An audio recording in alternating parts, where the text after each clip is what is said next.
مل مل کر بیٹھے، قریب آ جائے۔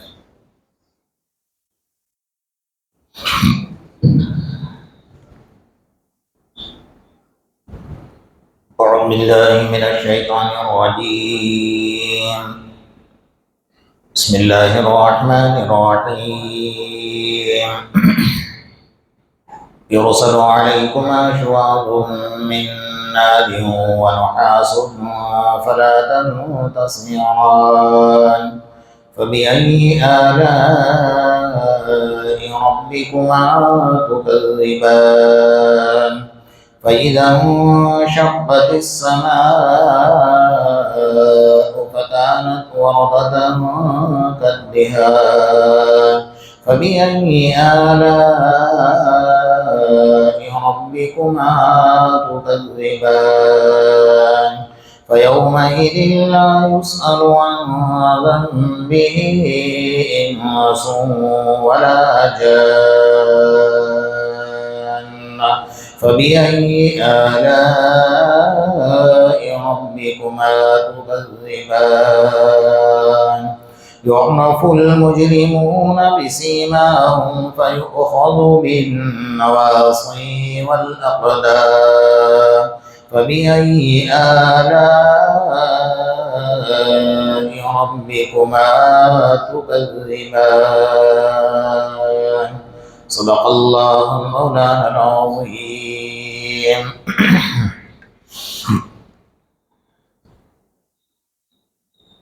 گزشتہ کل آپ حضرات کے سامنے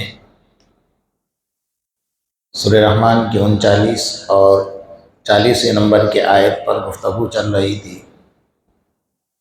فَيَوْمَئِذٍ لَا يُسْأَلُ عَنْ ذَنبِهِ إِنسٌ وَلَا جَانٌ، کہ قیامت کے میدان میں اللہ تعالیٰ انسانوں اور جناتوں سے یہ نہیں پوچھے گا کہ تم نے یہ گناہ کیوں کیا۔ آپ کو بتایا گیا تھا کہ یہ دوسرا مرحلہ ہوگا، جب پہلے مرحلے میں بندے سے پوچھا جائے گا تو ہر چیز کا انکار کرے گا، تب جا کر یہ دوسرے مرحلے کا بیان ہے کہ اللہ تعالیٰ یہ نہیں پوچھیں گے کہ تم نے یہ گناہ کیوں کیا ہے، بلکہ اللہ تعالیٰ سیدھا عذاب دیں گے۔ اللہ ہماری حفاظت فرمائے۔ 41 نمبر کی آیت ہے یعرف المجرمون بسیماہم فیؤخذ بالنواصی والاقدام، کہ کل قیامت کے میدان میں مجرم لوگ اپنے چہرے سے اور پہچانے جائیں گے، فیؤخذ بالنواصی، ان کے پیشانی کو پکڑا جائے گا، والاقدام، اور پاؤں سے۔ حضرت ابن عباس رضی اللہ تعالیٰ عنہ اس کے تفسیر میں 2 باتیں بیان فرما رہے ہیں۔ بالنواصی، نواصی کہتے ہیں پیشانی کو، ناصیہ کی جمع ہے۔ ایک روایت یہ ہے کہ پیشانی کے بالوں کو پکڑ کر جہنم کی طرف گھسیٹا جائے گا، اور ایک روایت یہ ہے کہ پیشانی کے بالوں سے پاؤں کو باندھا جائے گا، جس طریقے سے پیشانی کے بال پکڑ لیے اور پاؤں کو باندھ دیا، تو اس طرح جس طرح گاڑی کا ایک ویل ہوتا ہے اس طریقے سے انسان کو بنایا جائے گا، اور اس کو دھکے دیتے ہوئے گول گول جہنم کی طرف کھینچا جائے گا، گھسیٹا جائے گا۔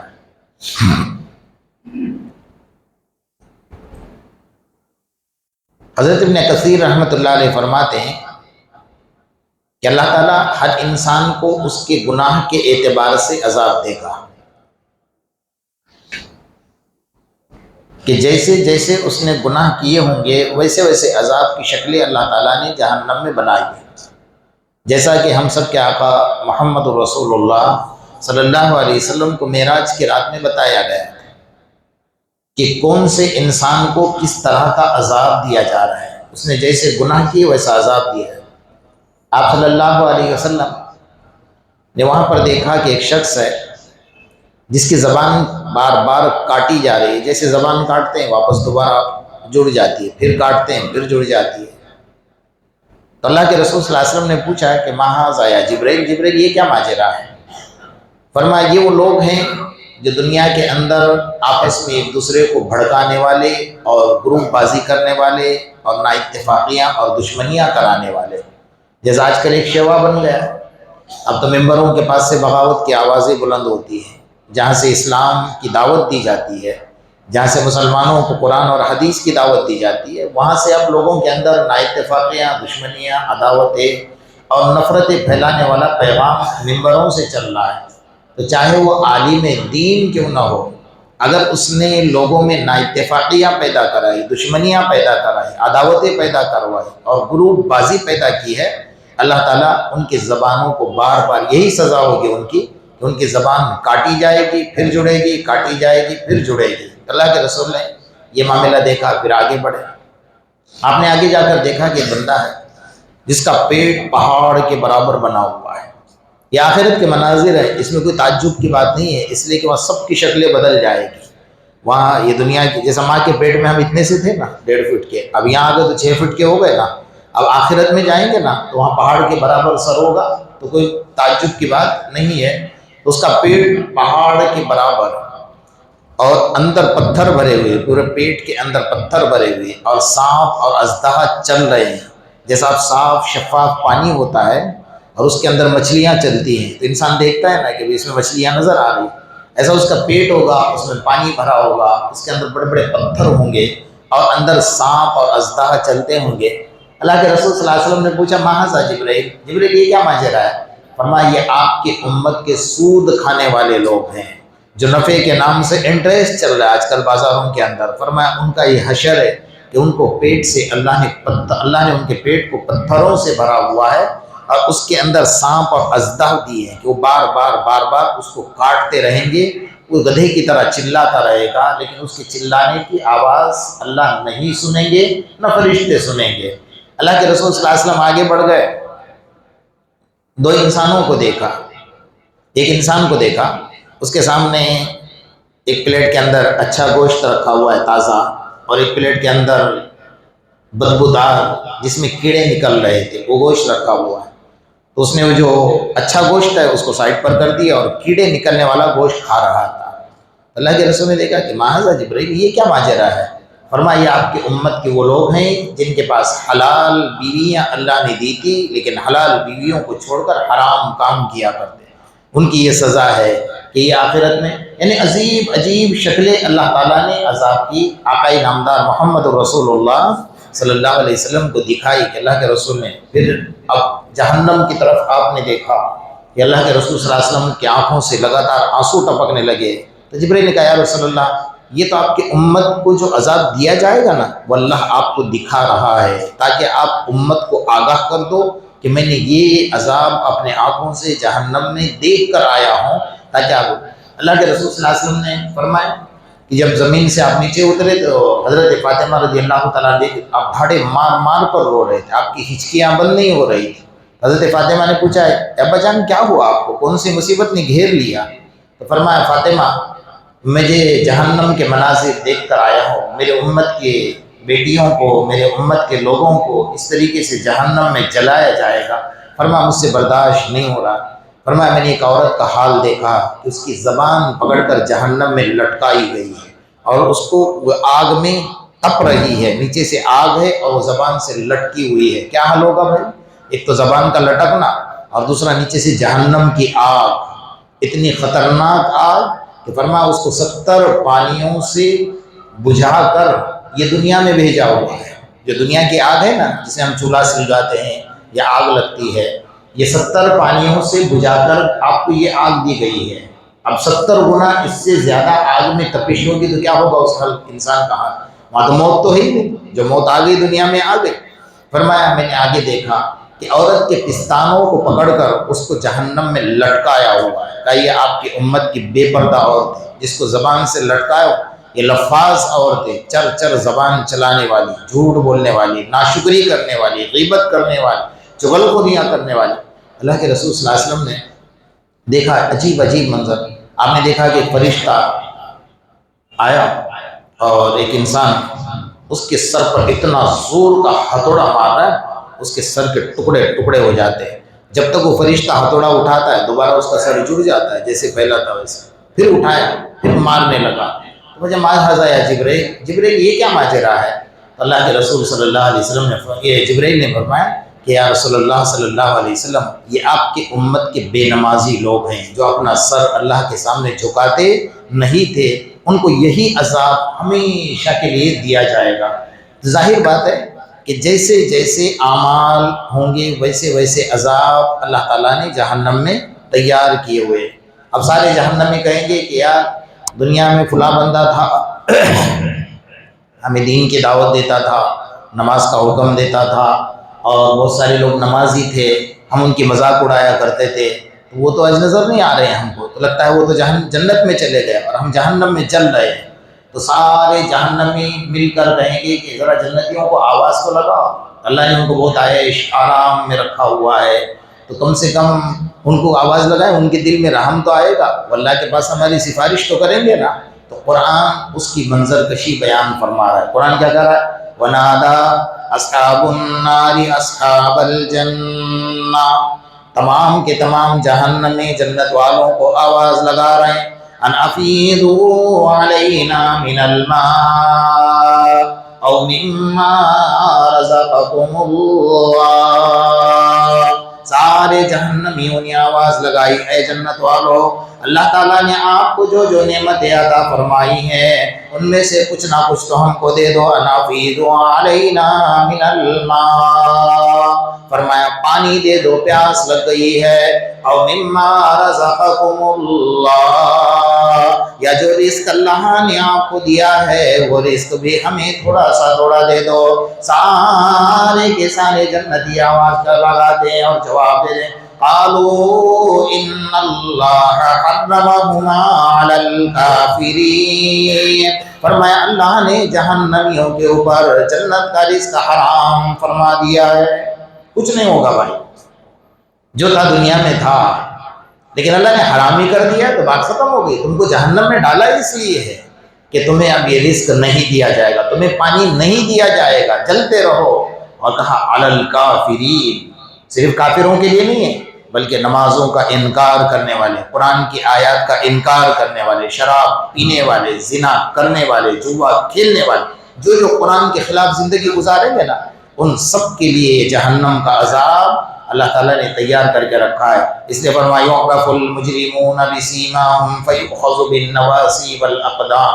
یہ منظر بڑا عجیب ہوگا، اللہ ہماری حفاظت فرمائے۔ ہم بولنے کے لیے بولتے ہیں، سننے کے لیے سنتے ہیں، لیکن تھوڑا اکیلے میں بیٹھ کر سوچو، اپنی آنکھیں بند کرو، اللہ سے بات چیت کرو اور منظر دیکھو کہ اللہ جب وہاں اتنا عجیب سا مجمع کھڑا ہوگا، حضرت آدم سے لے کر کے محمد رسول اللہ صلی اللہ علیہ وسلم تک سارے انبیاء کھڑے ہوں گے، صدیقین کھڑے ہوں گے، شہداء کھڑے ہوں گے، صالحین کھڑے ہوں گے، صحابہ کی جماعت کھڑی ہوگی، سارے اولیاء اللہ کھڑے ہوں گے، اور ان کے سامنے ہماری پیشانی کے بال کو فرشتہ پکڑے گا اور پکڑ کر جو ہے پاؤں سے باندھے گا اور لات مارتے ہوئے جہنم کی طرف لے جائے گا۔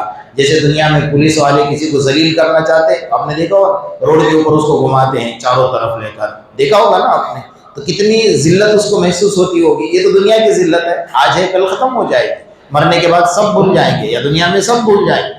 وہاں کی ذلت ہمیشہ کی ذلت، وہاں کی عزت ہمیشہ کی عزت ہے۔ تو ذرا بیٹھ کر سوچو کہ یہ منظر کیا ہوگا قیامت کے میدان میں۔ اور سب سے بڑی تکلیف اگر وہاں کسی کو ہوگی نا، ہماری ماں، ہمارے باپ، ہمارے بھائی، ہمارے بہن، ہمارے رشتہ دار، ہمارے چوراہے پر دوست لے کر بیٹھنے والے پوری رات، کسی کو تکلیف نہیں ہوگی۔ اگر تکلیف ہوگی تو ہم سب کے آقا محمد رسول اللہ صلی اللہ علیہ وسلم کو تکلیف۔ میرے امتی کا یہ حال ہو رہا ہے، آپ کی آنکھوں سے وہاں بھی آنسو لگاتار ٹپکیں گے، اس لیے جو یہ سوچتے ہیں کہ میرے نبی کو مجھے تکلیف نہیں دینا ہے، تو اس کو دنیا کے اندر اپنے آپ کو کیا کرنا پڑے گا؟ سدھرنا پڑے گا۔ جیسے مجھے اس وقت میں واقعہ یاد آ رہا ہے، ایک بزرگ کے آنکھوں سے نابینا، وہ مکہ المکرمہ جا رہے تھے حج کے لیے، چھوٹی سی جھولی ساتھ میں لٹکائی، تو اس میں اپنے کھانے کا سامان کچھ اشرفیاں رکھی تھی۔ راستے سے چل رہے تھے، ایک نوجوان نے دیکھا کہ بوڑھا ہے اور اس کے پاس تھیلی ہے، اس نے ابھی اشرفی نکال کر دکان سے کچھ سامان خریدا ہے، تو اس کے جیب میں ضرور پیسے پڑے ہوں گے، تو تھوڑا آگے گیا، اس کو چھین لیا۔ جیسے چھین لیا نا تو چھین کے بھاگا۔ اب وہ بزرگ تو تھے بیچارے، آنکھوں سے نابینا، کیا کہیں گے، تھوڑا آگے گیا تو وہ نوجوان گر گیا، اتنا زور کا گرا نا کہ اس کے منہ سے خون نکلنے لگ گیا۔ تو لوگوں نے وہ بھی منظر دیکھا تھا چھینا ہوا، اور یہ بھی منظر دیکھا گرا ہوا۔ تو لوگوں کو سمجھ میں آیا کہ شاید اس بوڑھے نے نابینانی بدبو آتی ہے، اس لیے اس کا منظر اب ایسا لگ رہا ہے اس کی روح نکلنے کے قریب ہے، اس کو اتنی تکلیف ہو رہی تھی نا کہ خون کی الٹیاں بند نہیں ہو رہی تھی، تو لوگ دوڑے کہ بیچارے نوجوان لڑکا ہے، غلطی ہو گئی، اگر یہ بزرگ معاف کر دے تو اللہ تعالیٰ اس کو بدلہ دے گا۔ تو سارے وہاں کے لوگ مل کر دوڑے، تو دوڑ کر جا کر وہ بزرگ کو کہنے لگے، آج کا دور ہوتا تو کیا کرتے ہیں، سب سے پہلے تو بیچارے کے اوپر اتنے ہاتھ صاف کر لیتے کہ ویسے ہی مر جاتا، لیکن وہاں ان لوگوں کا ذہن یہ نہیں تھا اس وقت میں، سب نے مل کر پکڑا اور اس کو لے کر گئے بزرگ کے پاس اور کہا کہ آپ آنکھوں سے نابینا ہیں، اس نے غلطی ضرور کی ہے، یہ بھی معافی مانگتا ہے، ہم بھی معافی مانگتے ہیں، اس کو آپ معاف کر دیجیے۔ تو بزرگ کی آنکھوں سے آنسو نکلے، فرمایا بھائی میں نے تو اسی وقت اس کو معاف کر دیا تھا، جب وہ میری جھولی نکال کر لے گیا نا، میں نے تو اسی وقت اس کو معاف کر دیا تھا، تو ہاں اگر وہ گر گیا ہے تو میں اللہ کا دوست ہوں، اللہ نے مجھے اپنا دوست بنا لیا، تو جیسا اس کی تکلیف آپ کو برداشت نہیں ہوئی تو میرے دل کو جو تکلیف ہے میرے اللہ کو برداشت نہیں ہوئی، میرے اللہ نے اس کا بدلہ لیا ہوگا، لیکن میں نے تو معاف کر دیا۔ تو لوگوں نے پوچھا کہ بغیر معافی مانگے آپ نے کیسے معاف کر دیا؟ کہا میں نے تھوڑی دیر سوچا کہ اگر میں اس کو معاف نہیں کرتا ہوں تو کل قیامت کے میدان میں میزان عدل قائم ہوگا اور انسانوں کا حساب ہوگا، اور جب تک یہ بندے کا نمبر نہیں آئے گا اس وقت تک میرے آقا محمد رسول اللہ صلی اللہ علیہ وسلم کو میرے لیے انتظار کرنا پڑے گا، تو میں نہیں چاہتا ہوں کہ میری وجہ سے میرے آقا کو تکلیف پہنچے، یعنی اللہ والوں کی سوچ کیا ہوتی ہے، میں نہیں چاہتا ہوں کہ میرے آقا کو میری وجہ سے انتظار کرنا پڑے اور تکلیف پہنچے، اس لیے میں نے اسی وقت اس کو معاف کر دیا تھا۔ یہ اللہ والوں کی سوچ ہوتی ہے۔ يُعْرَفُ الْمُجْرِمُونَ بِسِيمَاهُمْ فَيُؤْخَذُ بِالنَّوَاصِي وَالْأَقْدَامِ، مجرموں کے چہرے سیاہ اور کالے پڑ جائیں گے، اتنے کالے اور اتنے سیاہ ہوں گے نا کہ وہ قبر سے جب اٹھیں گے نا، اتنے برس تک قبر میں سوئے ہیں، فرشتوں نے عذاب دیا ہے اور جہنم کے انگارے ان پر برسائے ہیں، ہتھوڑے برسائے، وہ چیخ رہا ہے، چلا رہا ہے، کون سننے والا ہے؟ کوئی سننے والا نہیں ہے اس کے عذاب کو۔ ابھی کچھ دن پہلے، مشکل سے 2 مہینے پہلے کی بات ہے، بنگلہ دیش کے اندر ایک حادثہ بنا، قبرستان کے اندر قبر اس طرح اچھل رہی تھی جیسا پانی اچھلتا ہے نا، اس طرح بالکل اس طرح زمین کے ساتھ، اور اندر سے اتنے ڈراؤنے آوازیں آ رہے تھے نا کہ لوگ سن کر گھبرا رہے تھے، اتنے چیخنے اور اتنے چلانے کی آواز آ رہی تھی۔ لوگوں نے جب تحقیقات کی تو یہ وہ آدمی تھا کہ اس نے سارے زندگی میں اپنا مشغلہ یہ بنایا تھا، شراب پینا، زنا کرنا اور راستے سے کسی کا مال لوٹنا، کوئی عورت اس کے نظر سے بچ کر نہیں جاتی تھی، اور کسی کے عورت کے گلے کا ہار، سونا چاندی، یعنی گنڈوں کا سردار تھا۔ بہت لوگوں نے سمجھایا لیکن آخر میں نہیں سمجھا، اور جب مرا تھا تو شراب پی کر مرا ہوا تھا۔ اللہ تعالیٰ نے دیکھ لیا کہ دنیا والوں کو دکھایا ہے کہ دیکھو یہ قبر ہے، یہاں آنے کے بعد کسی کا کچھ چلنے والا نہیں ہے، اس لیے یعرف المجرمون بسیماہم فیؤخذ بالنواصی والاقدام، قیامت کے میدان میں مجرم لوگ چہرے سے پہچانے جائیں گے۔ اس دن بندہ یوں نیچے گردن ڈال کے کھڑا رہے گا، لیکن اللہ تعالیٰ قیامت کے میدان میں جب اس کو کہیں گے نا صفے بنا لو، لوگ سوچیں گے یہاں کون سی نماز پڑھنی ہے بھائی، ہم نے تو دنیا میں سنا تھا کہ کوئی نماز ہی نہیں ہے، جو کچھ کرنا ہے دنیا میں کرنا ہے۔ اللہ فرمائیں گے صفے بنا لو، صفے بن گئے، اور اللہ فرمائیں گے اسجدوا لی، میرے سامنے سجدہ کرو، نہیں ہوگا سجدہ، اس کے کمر میں لوہا جیسا ٹھوکتے ہیں نا وہ جھکنا چاہے گا، فلا یستطیعون، قرآن کہہ رہا ہے خاشعۃ ابصارهم ترہقهم ذلہ وقد كانوا يدعون الى السجود وهم سالمون، انہیں سجدے کی طرف بلائے سجدہ کرو، جو دنیا میں سجدہ کرتے تھے وہ فوراً سجدے میں گر جائیں گے، اور جو نہیں کرتے تھے وہ کھڑے وہم سالمون، کھڑے کھڑے کے کھڑے رہ گئے، اب سجدہ نہیں ہوگا۔ خاشعۃ ابصارهم، شرم کے مارے اپنی گردن بس اتنی جھکائی ہوئی ہے کہ ہم تو کھڑے کھڑے رہ گئے۔ اللہ فرمائیں گے جتنے سجدے میں ہیں اٹھو جنت میں جاؤ، جو کھڑے ہیں اس سے جہنم میں چلے جاؤ۔ کیا حشر ہوگا اس دن پر؟ اس لیے کوئی بچانے والا نہیں ہے۔ دنیا میں اللہ نے جو مختصر سی زندگی دی ہے نا، اس زندگی کی قدر کر لو، اور ایک ایک سانس، ایک ایک لمحہ اللہ تعالیٰ نے دیا، اس کی قدر کر لو۔ اللہ آپ سے مانگ کیا رہا ہے؟ 24 گھنٹے میں 1 سوا گھنٹہ اللہ یہ تو مانگ رہا ہے آپ سے، اور کیا مانگ رہا ہے؟ اذان ہو گئی بھائی، کچھ بھی کام ہو، کتنا بھی ضروری کام ہو، مجھے نماز پڑھنی ہے، بس نماز پڑھنی ہے، مجھے اللہ کا بلاوا آ گیا۔ آپ اتنا کر کے دیکھ لیجئے، اللہ آپ کے کاموں میں ایسی برکت دے گا، ایسے آپ کے لیے راستے کھولے گا، آپ سوچ بھی نہیں پاؤ گے۔ اللہ دیکھ رہا ہے کہ بندے نے سارے کام میرے خاطر چھوڑے ہیں، تو مجھے اللہ بھی فرماتے ہیں کہ اب میرا بھی کام ہے کہ میں اس کی مدد کروں گا۔ اللہ مدد کریں گے ضرور۔ اللہ پاک جہنم کے عذاب سے ہم سب کی حفاظت فرمائے، اور دنیا اور آخرت کی ذلت و رسوائی سے اللہ ہماری حفاظت فرمائے۔